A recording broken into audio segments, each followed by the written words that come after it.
मर्तबा फिर से भारत ने स्पिरिट ऑफ द मैच की धज्जियां बिखेर दी।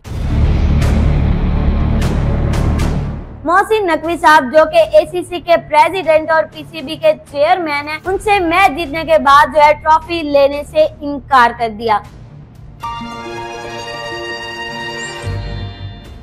बिस्मिल्लाहिर्रहमानिर्रहीम, अस्सलाम वालेकुम। WM न्यूज़ के साथ मैं हूं आपकी मेजबान आकाश इकबाल।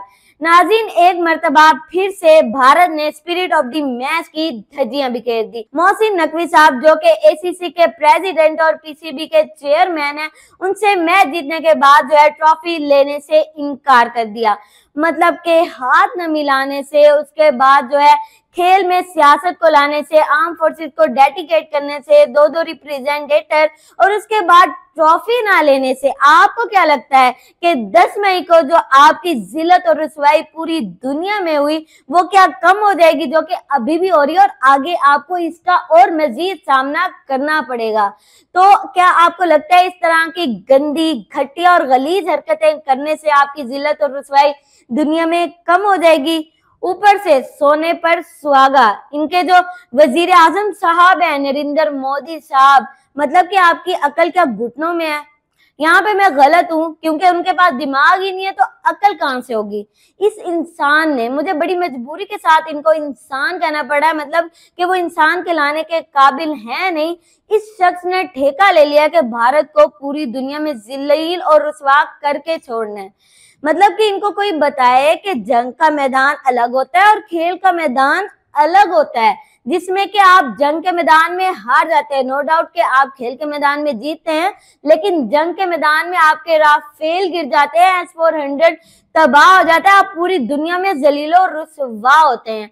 तो आप इंशाल्लाह इसी तरह से एक्सपोज होते रहेंगे।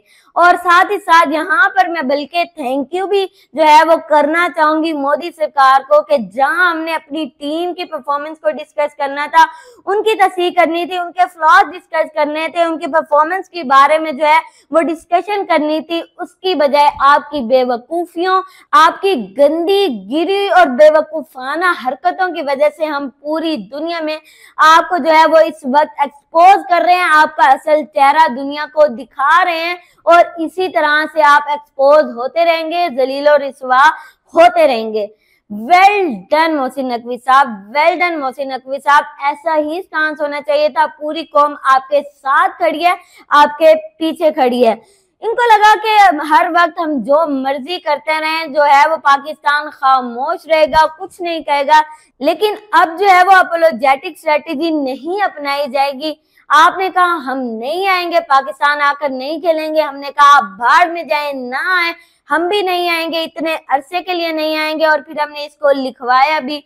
उसके बाद हैंडशेक ना करना और सियासत को खेल में लेकर आना, इस पर भी हमने एक्शन लिया, और आपकी वजह से जो है सूर्य कुमार यादव को अपनी मैच फीस का 30% अब जो है वो जुर्माना भरना पड़ेगा। और उसके बाद जो आपने कल घटिया हरकत की, दो रिप्रेजेंटेटर, उसके बाद ट्रॉफी ना लेना, इससे आप खुद एक्सपोज हो गए। और मोहसिन नकवी साहब ने साफ कह दिया कि आपने ट्रॉफी नहीं लेनी, ना लें, भाड़ में जाएं, इन शॉर्ट के दफा हो जाएं, आपको किसी और के हाथों से भी ट्रॉफी नहीं मिलेगी। ये ऑफिस में पड़ी है, जब दिल करे मुंह उठा के आ जाना और इसको ले जाना। इससे यही साबित होता है कि जीत कर हारने वाले आप जैसे होते हैं और हार कर जीतने वाले हमारी जैसी कौम होती है, जहां पर हमने जो है वो जंग में भी आपको एक्सपोज किया और खेल के मैदान में भी आपको एक्सपोज किया। आप लोगों की क्या राय है कमेंट सेक्शन में हमें जरूर बताइएगा। इसी के साथ अपनी मेजबान आकाश इकबाल को दीजिए इजाजत। मिलते हैं नए व्लॉग में नए वीडियो के साथ, तब तक के लिए अल्लाह निगहबान।